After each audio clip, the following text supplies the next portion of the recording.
मागच्या काळामध्ये आपल्या आदिवासी समाजाकरता आपण निर्णय केला आणि आमच्या आदिवासींच्या मुलांना केवळ आश्रमशाळेमध्ये का, आश्रमशाळा चांगल्याच आहेत, पण त्यासोबत त्यांना दर्जेदार शाळांमध्ये देखील शिकता आलं पाहिजे.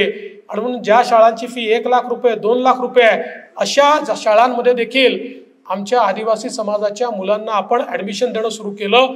आज लाखो मुलं ही दर्जेदार शाळांमध्ये त्या ठिकाणी शिकता आहेत, ज्या इंग्लिश शाळांमध्ये जाण्याची ते कल्पना देखील करू शकत नव्हते, त्या ठिकाणी शिकतायत. आणि आमचे आदिवासी असो, आमची SC असो किंवा आमची OBC असो, या सगळ्या बांधवांकरता स्वयंसारखी योजना आपण सुरू करून ज्यांना हॉस्टेलमध्ये ऍडमिशन मिळणार नाही, म्हणजे एकीकडे फी माफ केली, दुसरीकडे हॉस्टेलची ऍडमिशन आपण प्रत्येकाला दिली, हॉस्टेलची ऍडमिशन मिळाली नाही त्याला निर्वाह भत्ता दिला, कोणीही शिक्षणापासून त्या ठिकाणी वंचित राहणार नाही, अशा प्रकारची व्यवस्था ही आपण या निमित्ताने केली आहे.